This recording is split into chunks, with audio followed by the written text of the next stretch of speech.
આજે જો અહીંયા મોર્નિંગમાં મસ્ત મજાની મોર્નિંગ થઈ ગઈ છે. ઉઠતાની સાથે એટલો સરસ સ્નોફોલ થાય છે ને, ઘણી બધી જગ્યાએ તો વધારે થઈ ગયો છે આઉટ ઓફ લંડનમાં. અમે બધાને સ્ટોરી જોઈને તો પણ અમારે અહીંયા છે.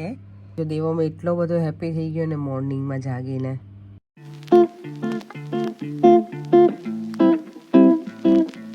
ગુડ મોર્નિંગ, જય શ્રી કૃષ્ણ. જય સ્વામિનારાયણ. આજે જો કયો ટ્યુઝડે મોર્નિંગ છે, મસ્ત મજાની મોર્નિંગ. આજે અમે જાગ્યા ને તો બહાર એટલો સરસ હેવી સ્નો હતો ને, સ્નોફોલ ફર્સ્ટ ટાઈમ જોયો અમે લોકોએ આટલા ઘણા ટાઈમથી. એમ અમે લોકોએ ઘણી વખત જોયેલો છે, આ યર લાસ્ટ યર નથી સ્નોફોલ થયો. તો એટલી મજા આવે ને, દેવમ તો શું હેપી હતો.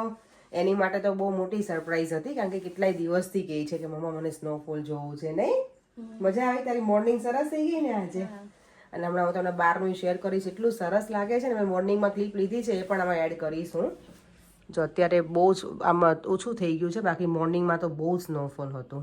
અને હજી વેધરમાં છે કે થર્સડેને વધારે બતાવે છે સ્નોફોલ. લેટ્સ સી હવે શું થશે. ડબલ દેવમને તો મજા આવશે. અમારા લોકોને દિવસે સાડી પહેરવાની છે ને, એટલે કરીએ કે શું થશે. સ્નોમાં વાંધો નથી, વરસાદ ના આવવો જોઈએ, ખાલી સ્નો હશે તો ચાલશે, વાળ ના બગડે. એટલે ચાલો તો દેવમને સ્કૂલે મૂકીને આવું, કારણ કે આજે ટ્રાફિક પણ બહુ જ હશે. બધા કાર લઈને પડે. હમણાં કહેતા હતા મને કે બહુ જ ટ્રાફિક છે રસ્તામાં બધી જગ્યાએ. એટલે ચાલો તો દેવમને સ્કૂલે ડ્રોપ કરીને આવું. જો કેટલું સરસ લાગે છે ને આજે, એકદમ મસ્ત મજાના હે રસ્તા દેવમ. જો હો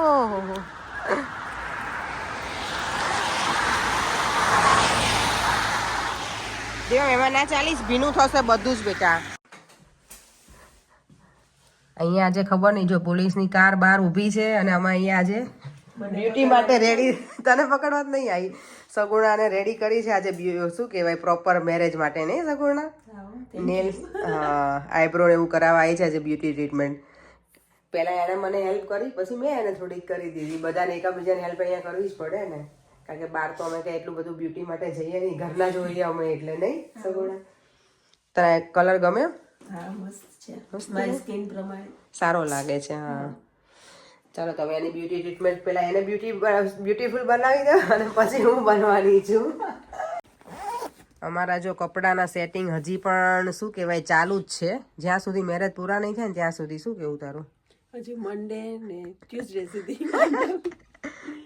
ના, મંડે ટ્યુઝડે ક્યાં, પછી તો પૂરું થઈ જશે ને. આજે ટ્યુઝડે તો છે. જવાનું થાય ત્યાં ના પછી ત્યારે નથી, એ હજી બાકી રાખ્યું છે એવું કંઈક છે ભાભી. હા, એટલે અત્યાર સુધી તો સન્ડે સુધી છીએ બિઝી, પછી જોઈએ હવે. એટલે અમે જો હજી નક્કી કરીએ કે શું પહેરવું શું નહીં, હજી ચાલે જ છે બધા પ્લાનિંગ અમારા. તો બધું કામ ઉપરનું પતાવી દીધું ને અહીંયા મૂક્યું છે મેં દૂધ. બધા વિચારશે કે આટલું બધું દૂધ કેમ મૂક્યું છે. આનું દહીં બનાવવાનું છે, કારણ કે લગ્ન છે ને, તો છાશ બનાવવાની છે સેટરડે મંડપ મુહૂર્ત માટે, જે જમણવાળા હોય ને એમાં. એટલે આ બધું દહીં અહીંયા બનાવવાનું છે મારા ઘરે.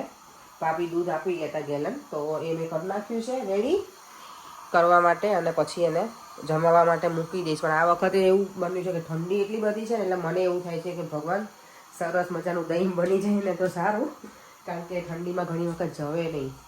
લેટ્સ સી હવે શું થાય છે. તો કેટલું બધું દૂધ છે, મોટું તપેલું છે, એમાં મૂક્યું છે મેં.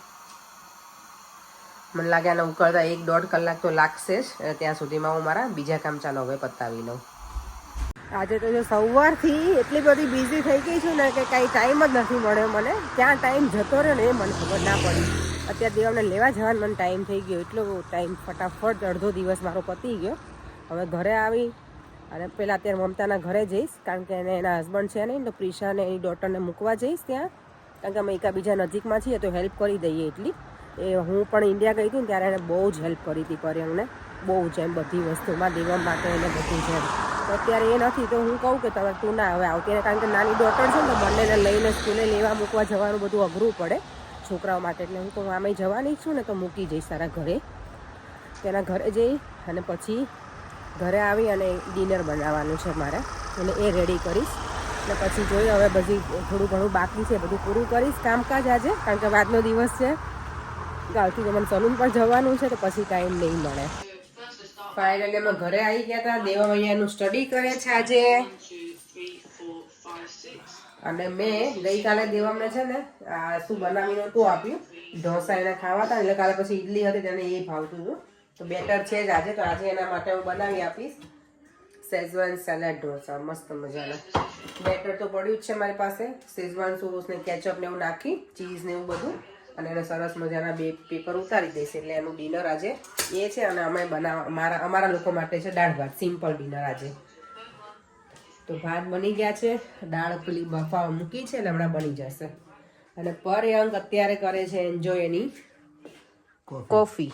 આજે આખો દિવસ મારો આમ જ ગયો છે, દોડા દોડીમાં જ ફરે. દેવમની ફરમાઈશ પ્રમાણે જો ઢોસા બને છે, કારણ કે દેવમને કાલે ઈચ્છા હતી, કાલે નહોતા બને, આજે એના માટે સ્પેશિયલી બને છે શેઝવાન સલાડ ઢોસા. બધું મેં ચોપિંગ કર્યું છે, બધું રેડી કરી દીધું છે. એમાં હું આ શેઝવાન ચટણી યુઝ કરું છું, નોર્મલ કેચઅપ અને ચીઝ, આટલું જશે ખાલી બસ. અને મસ્ત મજાના ઢોસા બનાવી આપીશ. નહીં મસ્ત મજાનો ઢોસો બની રહ્યો છે ખાલી દેવમ માટે. દેવમ ના આપણી માટે બનશે થોડો ટેસ્ટિંગ માટે એમ. તો એટલે એક કામ આપણી કર, માટે મારા માટે છે ને પેલો ચીઝ વાળો બનાવ તો એક બનાય. સિમ્પલ, આ સિમ્પલ દેવમ ખાય છે ને એવું ખાલી પેપર ને એટલે પેપર. ઓકે. આમાં જો શેઝવાન ચટણી પછી આ કેચઅપ નાખવાનો ટેસ્ટ સારો આવે. ટામેટું છે નહીં ને તો ટામેટું ન ખાય, પણ ટામેટું નાખે ને તો પેપર છે ને એનું પેલું સોગી થઈ જાય, એટલે બને ને તો કેચઅપ યુઝ કોણે કરવાનો. કોમેન્ટ કરી હતી શેઝવાન ચટણી યુઝ કરાય આપણે નૂડલ્સમાં? હા હે ને કોઈ કરી હતી યાર. કોઈએ કોમેન્ટ કરી હતી. નેક્સ્ટ ટાઈમ ટ્રાય કરીશું. હા બેટા એની ટાઈપ ઓફ કેચઅપ નું છે ને નૂડલ્સમાં એ સારું. એવું મારું છે. હું વિચારું છું કિચનમાં જે યલો લાઇટ્સ છે ને એની જગ્યાએ વ્હાઈટ કરી નાખીએ તો. મને એવી ઈચ્છા તો બહુ છે, પણ એમ ને હા તો ચલો હમણાં ઓર્ડર કરીએ આપણે બલ્બ. એટલે 1 2 3 4 5 6 ને 7 બલ્બ કરવાના છે. એક વ્હાઈટ છે, બાકી બધા યલો છે. તો આપણે યલો લાઇટ કરીએ ને એમ. વ્હાઈટ લાઇટ નહીં, સોરી વ્હાઈટ લાઇટ કરી છે ને આપણે. વાહ ચીઝ એક્સ્ટ્રા ચીઝ. હા તને એક્સ્ટ્રા જ નાખીને આપું છું બેટા. તો અત્યારે આટલું બધું ખાઈને જશે તો પછી સ્વિમિંગમાં મજા નહીં આવે દેવમ તને. દેવ ફૂલ ના જમતો હો બેટા, અત્યારે પછી આઈને આઈને ખાજે. આ તો હું અત્યારે ટેસ્ટિંગ ના માટે ખાઈ બનાવતી હતી અત્યારે એક જ પર. અત્યારે ના ખાઈશ દેવમ, તું સ્વિમિંગમાંથી આવીને ખાજે. Okay okay mister. વાહ ચાલો મળીએ થોડી વાર પછી. મને જો વાના રસમમાં અમારી થીમ છે ગ્રીન અને રેડ પહેરવાનું, તો રેડ તો છે મારી પાસે, ગ્રીન દુપટ્ટો પણ છે. હવે કન્ફ્યુઝ એ છે મારે કે આ બંને બ્લાઉઝમાંથી કયું વધારે સારું લાગે છે. એ મને જરાક તમે લોકો સજેસ્ટ કરજો વિડીયોમાં, તો મને આઈડિયા આવે આ બેમાંથી. આ છે અને એક આ છે. મારા ખ્યાલથી મને એવું લાગે છે કે આ જશે, પણ તો પણ તમે લોકો મને તમારો પણ શું કહેવાય રિપ્લાય કહેજો કે કયું સારું લાગે, તો એ પ્રમાણે હું કંઈક ચૂઝ કરીશ અને પ્લેટ બીડી લઈશ પછી. ચલો બ્લાઉઝનું બંનેનું ફિટિંગ કરી લઉં અને તમે લોકો મને વિડીયોમાં કહેજો કે કયો વધારે સારો લાગશે. હું પણ પહેરીને જોઈ લઈશ બંને કયા ચણિયા ઉપર કયો વધારે સારો લાગે છે એ પ્રમાણે. અને દેવમ જો મારો મસ્ત રિલેક્સ થાય છે અત્યારે ટેબ્લેટ લઈને. અને આજનો આખો દિવસ એટલો બધો હેક્ટિક હતો કે ઓ માય ગોડ, આખો દિવસ બહુ દોડભાગ કરી છે.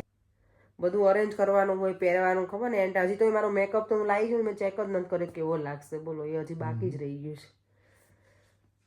મને એવું હતું કે આ 3 દિવસમાં હું બધું બતાવી દઈશ, પણ તોય ના પૂરું થયું ને. અત્યારે છે ને આ 2 દિવસથી મને થોડું લાગે છે ખબર બોડીમાં, અને મને બહુ હરક પતોડી થાય ને ત્યારે મને આવું થાય જ છે. મેં જોયું છે દર વખતે કે જ્યારે મને બહુ એક્સાઇટમેન્ટ હોય ને પછી જ્યારે શું કહેવાય ટાઈમ બહુ નજીક આવી જાય ને ત્યારે હું થોડી બીમાર જેવી થઈ જ જાઉં છું. એવરી સિંગલ ટાઈમ આવું થાય છે મને છેલ્લા 2 કે 3 વખતથી કોઈ પણ પ્રસંગમાં. લાસ્ટ ટાઈમ તુલસી વિવાહમાં એવું જ હતું, મને બહુ તાવ હતો.